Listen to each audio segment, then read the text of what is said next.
कता शान्ति र संस्कारको संवाहक कालिका एचडीमा तपाईँलाई स्वागत छ। म सुनिल पराजुली। कालिका समाचार सुरु गरौँ प्रमुख समाचारका शीर्षकहरूबाट। कालिका समाचारको साथमा नेपालको अति लोकप्रिय motorcycle Hero Super Splendor. LIC Nepal, जीवन रहँदा पनि जीवन पश्चात पनि। शक्तिशाली एक्टिभ बिल्ट इन वान, अझ बढी फिज, अझ बढी सफाई। लाइफ बोय भाइरस फाइटर, यसले भाइरससँग लड्छ र तपाईलाई सुरक्षा गर्छ। संसारकै नम्बर 1 सेलिङ जम्प प्रोटेक्सन सोप ब्रान्ड।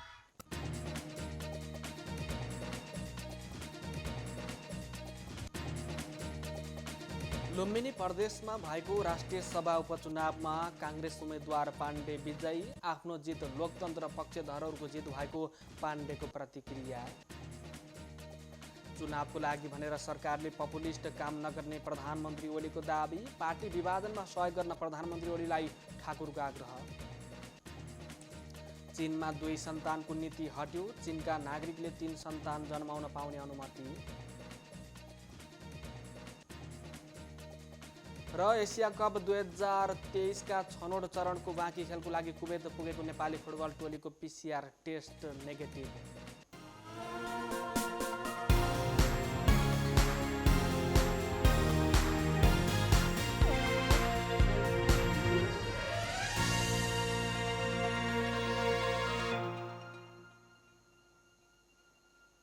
कालिका समाचार सुरु गरौँ राष्ट्रिय समाचारबाट।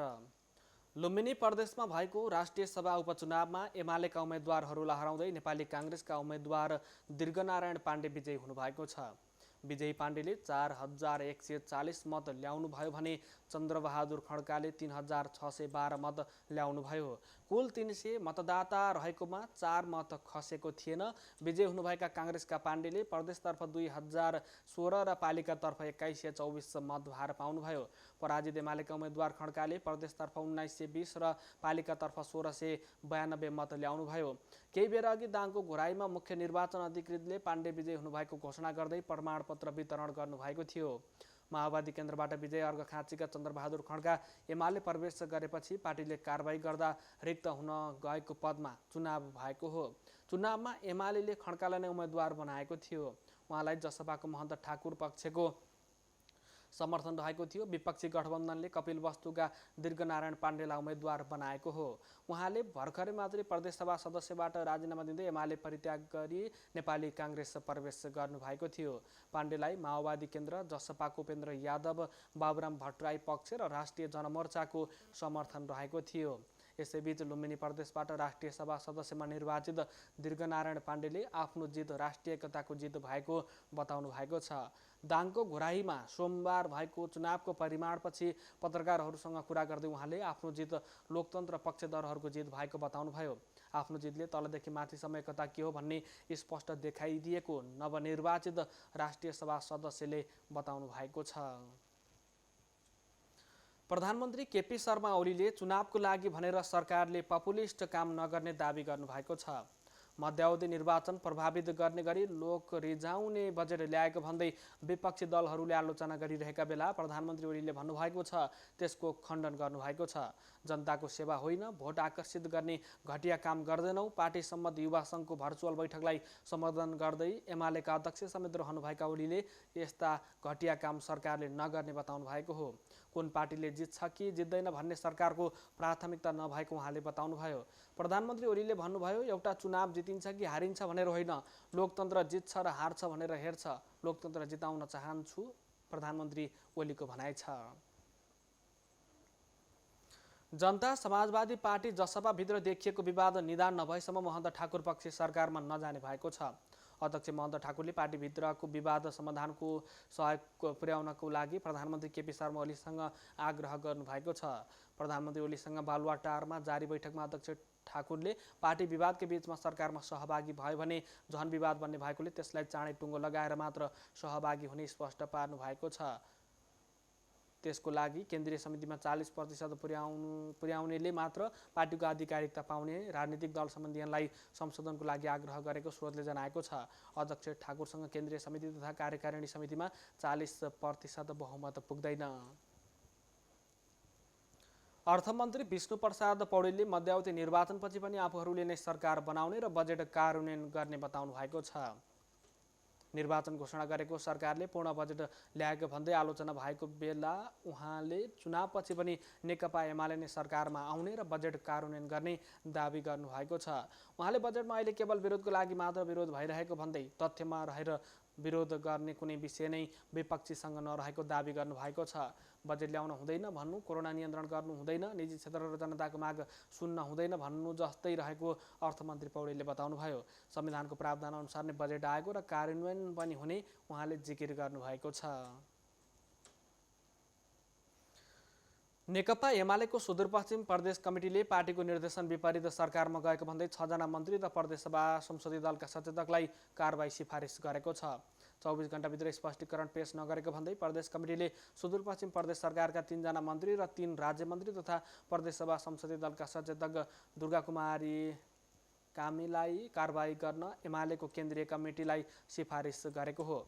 प्रदेश कमिटीका सचिव राजेन्द्र रावले भौतिक पूर्वाधार विकास मन्त्री दीर्घबहादुर सोडारी, सामाजिक विकास मन्त्री लालबहादुर खड्का, आन्तरिक मामिला तथा कानुन मन्त्री पूर्ण जोशी, भौतिक पूर्वाधार विकास राज्य मन्त्री चुनु कुमारी चौधरी, सामाजिक विकास राज्य मन्त्री मनाकुमारी साउद र आर्थिक मामिला राज्य मन्त्री अर्चना गहतराजलाई पार्टीको साधारण सदस्य समेत नरहने गरी निष्कासन गर्न एमालेले सिफारिस गरेको हो। एमालेको प्रदेश कमिटीले यसअघि प्रदेश संसदीय दलका नेता समेत रहेका आर्थिक मामिला तथा योजना मन्त्री प्रकाश बहादुर शाह र पूर्व उद्योग पर्यटन तथा वन तथा वातावरण मन्त्री माया भट्ट, सामाजिक विकास मन्त्री कृष्ण राज सुवेदीलाई पनि साधारण सदस्य नरहने गरी निष्कासन गर्न सिफारिस गरिसकेको छ।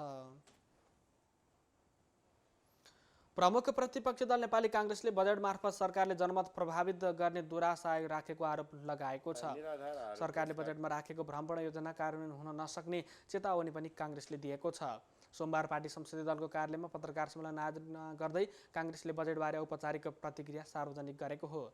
यसैबीच नेपाली काङ्ग्रेसका नेता मिनेन्द्र रिजालले काङ्ग्रेसले एमाले र जसपा विवादन गराउन लागेको भन्ने संस्कृति पर्यटन तथा नागरिक उड्डयन मन्त्री भानुभक्त ढकालको आरोप निराधार रहेको बताउनु भएको छ। संस्कृति पर्यटन तथा नागरिक उड्डयन मन्त्री भानुभक्त ढकालले एमाले र जसपालाई विवादन गराउनको लागि नेपाली काङ्ग्रेसले प्रधानमन्त्रीमा दाबी गरेको टिप्पणी गर्नुभएको थियो। त्यसको प्रत्युत्तरमा काङ्ग्रेस नेता रिजालले नेकपा एमालेभित्र झगडाको बिउ आफूहरूले लगाएको नभई प्रधानमन्त्री केपी शर्मा ओलीको अहङ्कार र सबैलाई पेल्ने प्रविधिका कारण उत्पन्न भएको आरोप लगाउनु भएको छ। रिजालले भन्नुभएको छ, यो निराधार आरोप हो। नेकपा व्यवस्थापन गर्न सक्नु भएन प्रधानमन्त्रीले। उहाँको अहङ्कार र सबैलाई पेल्ने प्रविधिका कारण पार्टी फुडको सङ्घारमा पुग्दा पनि हामी संयमित भयौँ। प्रतिनिधि सभा विघटन पश्चात पनि काङ्ग्रेसले अविश्वास प्रस्ताव दर्ता नगरेका कारण निकास निस्केन भनेर आलोचना टिप्पणी खायौँ, तर अर्काको पार्टीमा पसेनौँ। यो बिउ हामीले लगाएको होइन। काङ्ग्रेस अरू कसैको पनि झगडामा परेको छैन। हामीले कसैलाई उत्प्रेरित गरेका छैनौँ, रिजालको भनाइ छ।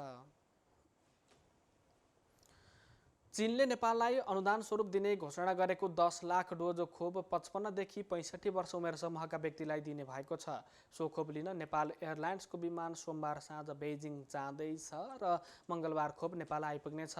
भेरोसेल नामको सो खोप 55 देखि 65 वर्ष उमेर समूहलाई दिने स्वास्थ्य सेवा विभागको परिवार कल्याण महाशाखाका प्रमुख तारानाथ पोखरेलले जानकारी दिनुभएको छ। यो उमेर समूहका पनि मृत्यु दरको विश्लेषण र खोपको उपलब्धतालाई आधार मानेर 55 देखि 59 र 60 देखि 64 वर्ष मध्ये कसलाई पहिला दिने भन्ने तय गरिने पोखरेलले जानकारी दिनुभएको छ। यही समयमा नै शिक्षक र सवारी चालकलाई पनि खोपको व्यवस्था गर्ने उहाँको भनाइ छ। यसअघि सरकारले भारतीय कम्पनी सेरम इन्स्टिच्युटले उत्पादन गरेको कोभिसिल्ड खोप 14 जिल्लामा 55 वर्षभन्दा माथिकालाई र बाँकी जिल्लामा 65 वर्ष माथिका ज्येष्ठ नागरिकलाई दिएको थियो, तर उनीहरूले दोस्रो डोज खोप नपाउँदै नयाँ उमेर समूहका लागि खोप अभियान सुरु गर्न लागि हो। नेपालमा कोरोना भाइरसको सङ्क्रमणबाट थप 114 जनाको ज्यान गएको छ। पछिल्लो 24 घण्टामा र यसैका विवरणसहित 114 जनाको कोरोना सङ्क्रमणबाट ज्यान गएको स्वास्थ्य तथा जनसङ्ख्या मन्त्रालयले जनाएको छ। यो सहित नेपालमा कोरोना सङ्क्रमणबाट ज्यान गुमाउनेको सङ्ख्या 7386 पुगेको छ। पछिल्लो 24 घण्टामा 4762 जनामा कोरोना भाइरसको सङ्क्रमण पुष्टि भएको छ। 15055 जनाको PCR परीक्षण गर्दा 4178 जना र 2425 जनाको एन्टिजेन परीक्षण गर्दा 584 जनामा सङ्क्रमण देखिएको हो। यो सहित नेपालमा कोरोना सङ्क्रमण पुष्टि हुनेको सङ्ख्या 5,61,302 पुगेको छ। यस्तै पछिल्लो 24 घण्टामा 6491 जना निको भएसँगै निको हुनेको सङ्ख्या 4,47,446 पुगेको छ। राष्ट्रिय विपद जोखिम न्यूनीकरण तथा व्यवस्थापन प्राधिकरणले यस वर्षको मनसुन खतरायुक्त हुन सक्ने बताएको छ। प्राधिकरणका कार्यकारी प्रमुख डाक्टर अनिल पोखरेलले अघिल्लो वर्षको भन्दा धेरै वर्षा हुने र बाढी पहिरो तथा रोग व्याधिले धेरैलाई असर गर्न सक्ने बताउनु भएको हो। उहाँले दक्षिण एसियाको मौसम सम्बन्धी आउटलुकमा गरिएको पूर्वानुमान अनुसार यस वर्ष सरदरभन्दा बढी पानी पर्ने देखाएको बताउनु भएको छ। अघिल्लो वर्ष कम पानी परेकोले पनि बाढी र पहिरोको धेरै घटना घटेको हुँदा यस वर्ष विपदको घटना बन्न सक्ने बताउनुभयो। उहाँले भन्नुभयो, पोहोरभन्दा यसपालि झन गाह्रो अवस्था आइपुगेको छ। पोहोर सरदर वर्षा हुँदा अकल्पनीय क्षति बेहोर्न पर्यो। मौसम आउटलुकमा यस वर्ष सरदरभन्दा बढी पानी पर्ने देखाएको छ। यही कारण यो वर्ष झन गाह्रो छ। बाढी पहिरोको घटना र अन्य रोग व्याधिका घटना पनि बढ्ने देखेका छौँ। डाक्टर पोखरेलले बाढी पहिरो रोग व्याधि सर्पदंश लगायतले 120 दिनसम्म पिरोल्ने भएकोले विपदबाट बच्न पूर्वतयारी आवश्यक रहेको बताउनु भएको छ। जोखिमका बस्ती छन् भने अहिलेदेखि नै सुरक्षित हुने उपाय अवलम्बन गर्नुपर्ने उहाँको भनाइ छ। उहाँले भन्नुभयो, हरेक व्यक्ति समुदायको आफ्नो आफ्नो ठाउँमा पूर्वतयारी गर्नु आवश्यक छ। जोखिमका बस्ती छन् भने सुरक्षित हुन अविलम्बन उपाय सुरु गर्नुपर्छ। तर सामग्रीको जोहो गर्ने बेला यही हो, तयारी सुरु गरौँ। उहाँले विपदबाट बच्न र जानकारी प्राप्त गर्नको लागि सञ्चार माध्यम तथा सामाजिक सञ्जालमा आफूहरूले प्रेषित गर्ने सन्देश निरन्तर हेर्न, पढ्न र सुन्न पनि आग्रह गर्नुभएको छ। एकता, शान्ति र संस्कारको संवाहक कालिका एचडीमा प्रसारित कालिका समाचारमा पालो भएको छ विज्ञापनको। तर त्यसभन्दा अगाडि प्रमुख समाचारका शीर्षकहरू। कालिका समाचारको साथमा नेपालको अति लोकप्रिय motorcycle Hero Super Splendor. LIC Nepal, जीवन रहँदा पनि जीवन पश्चात पनि। शक्तिशाली Active Wheel two in one, अझ बढी फिज, अझ बढी सफाई। लाइफ बोय भाइरस फाइटर, यसले भाइरससँग लड्छ र तपाईलाई सुरक्षा गर्छ। संसारकै नम्बर 1 सेलिङ जम्प प्रोटेक्सन सोप ब्रान्ड।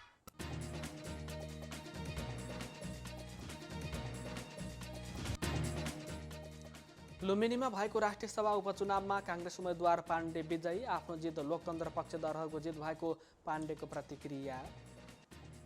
चुनावको लागि भनेर सरकारले पपुलिस्ट काम नगर्ने प्रधानमन्त्री ओलीको दाबी।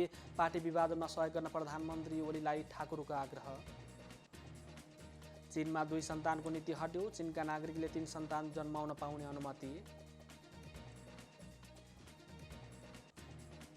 र एसिया कप 2023 का छनौट चरणका बाँकी खेलको लागि कुवेत पुगेको नेपाली फुटबल टोलीको पीसीआर टेस्ट नेगेटिभ।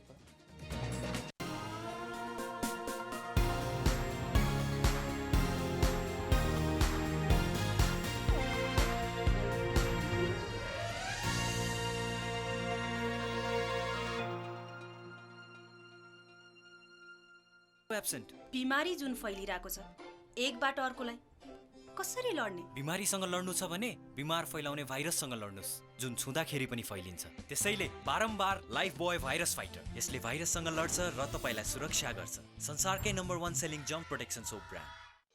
तपाईको आफ्नै व्हील अब भएको छ Active wheel two in one. नीलो र सुन्तला रङको चम्किलो दानायुक्त एक्टिभ व्हील टु इन वानले दिन्छ अझ बढी फिज र अझ बढी सफाई। शक्तिशाली एक्टिभ व्हील टु इन वान, अझ बढी फिज, अझ बढी सफाई।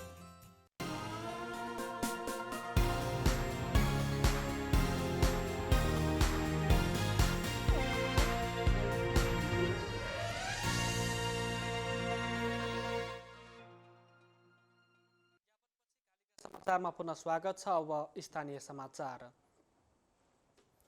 चितवनमा नेकपा माओवादी केन्द्रको भाद्री संगठन वाइसिएल र अखिल क्रान्तिकारीले रक्तदान अभियान चलाएका छन्।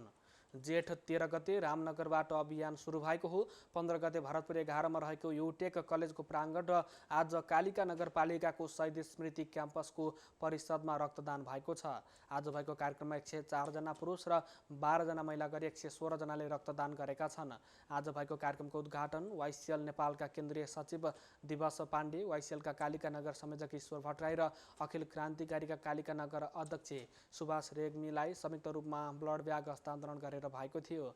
कार्यक्रममा पार्टीका जिल्ला अध्यक्ष बहादुर परियारको प्रमुख आतिथ्यता रहेको थियो। वाइसिएल जिल्ला अध्यक्ष मधु न्यौपानेको सभापतित्वमा भएको कार्यक्रम अखिलका जिल्ला अध्यक्ष अविनाश रम्तेलले सहजीकरण गर्नुभएको थियो। कार्यक्रममा पार्टीका महानगर कमिटीका अध्यक्ष ईश्वर सापकोटा सुमन, वाइसिएल केन्द्रीय सदस्य साधन अधिकारी, अखिलका जिल्ला इन्चार्ज अशोक देवकोटा लगायतको उपस्थिति रहेको थियो। कालिका समाचारमा अब अर्थ समाचार।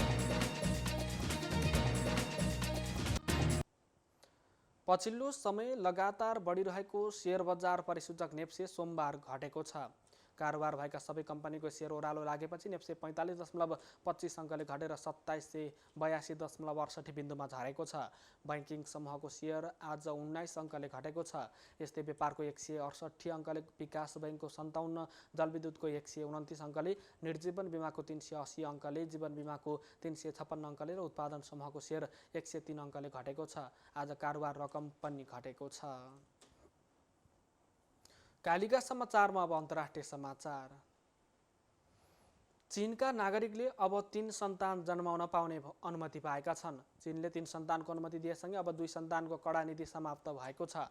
चीनको सरकारी समाचार एजेन्सी सिन्हुवाबाट राष्ट्रपति सी जिनपिङको नेतृत्वमा भएको पोलिट ब्युरो बैठकमा 3 सन्तान जन्माउन पाउनु अनुमति दिने निर्णय भएको हो। चीनमा 1 दशकमा हुने जनगणनामा त्यहाँ जनसङ्ख्या पछिल्लो केही दशकमा पहिलो पटक सुस्त गतिमा बढिरहेको पाइएपछि यस्तो निर्णय आएको हो। यसपछि धेरै बच्चा जन्माउनको लागि गर्न र जनसङ्ख्या गिरावट रोक्न चीनमाथि दबाव बढेको थियो। यस महिनाको सुरुवातमा जारी जनसङ्ख्याको आँकडामा गएको वर्ष चीनमा 1,20,00,000 बालबालिका जन्मिएको र सन् 2016 पछि भएको ठुलो गिरावट 1960 पछि सबैभन्दा कम बालबालिका जन्मिएको बताइएको छ।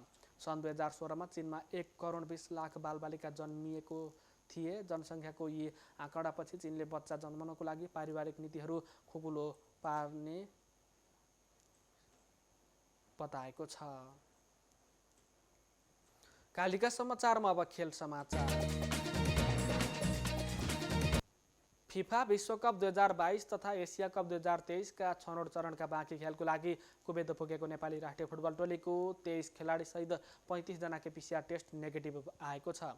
शनिबार इराकसँग रङ्गशालामा मैत्रीपूर्ण खेल खेलेको नेपाली टोली त्यहाँबाट स्थलमार्ग हुँदै आइतबार राति स्थानीय समयअनुसार करिब 10 बजे कुवेत पुगेको हो। कुवेत पुगेपछि गरिएको PCR टेस्टमा नेगेटिभ रिपोर्ट आएको अखिल नेपाल फुटबल सङ्घ एन्फा सदस्य समेत रहनुभएका टोलीका व्यवस्थापक मधुसूदन उपाध्यायले जानकारी दिनुभएको छ। नेपालले इराकसँग खेल 6-2ले गुमाएको थियो। पहिलो हाफमा एक समय अन्जन बिष्ट र मनिष डाँगीको गोलमा 2-1 को अग्रता बनाए पनि पछि भने सम्हालिन सकेन। कुवेतमा नेपाली टोलीले विश्वकप छनौट र एसिया कप छनौटको बाँकी 3 खेल खेल्नेछ। नेपाली टोलीले जेठ 20 गते चाइनिज ताइपेई, जेठ 25 गते जोर्डन र जेठ 28 गते अस्ट्रेलियासँग प्रतिस्पर्धा गर्नेछ। एकता, शान्ति र संस्कारको संवाहक कालिका एचडीमा प्रसारित कालिका समाचारको अन्त्यमा प्रमुख समाचारका शीर्षकहरू पुनः। समाचारको साथमा नेपालको अति लोकप्रिय motorcycle Hero Super Splendor. LIC Nepal, जीवन रहँदा पनि जीवन पश्चात पनि। शक्तिशाली एक्टिभ व्हील 2-in-1, अझ बढी फिज, अझ बढी सफाई। लाइफ बोय भाइरस फाइटर, यसले भाइरससँग लड्छ र तपाईलाई सुरक्षा गर्छ। संसारकै नम्बर 1 सेलिङ जम्प प्रोटेक्सन सोप ब्रान्ड।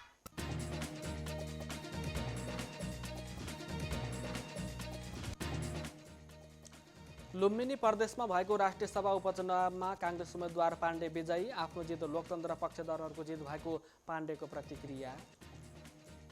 चुनावको लागि भनेर सरकारले पपुलिस्ट काम नगर्ने प्रधानमन्त्री ओलीको दाबी। पार्टी विभाजनमा सहयोग गर्न प्रधानमन्त्री ओलीलाई ठाकुरको आग्रह। चीनमा 2 सन्तानको नीति हट्यो, अब नागरिकले 3 सन्तान जन्माउन पाउने अनुमति। र एसिया कप 2023 का लागि छनौट चरणको बाँकी खेलको लागि नेपाली टोली कुवेतमा।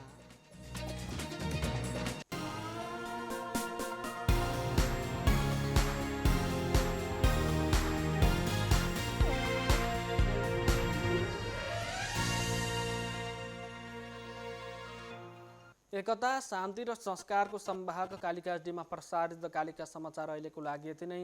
हेर्दै गर्नुहोला कालिका एचडी। म सुनिल पराजुली बिदा हुन्छु। नमस्कार।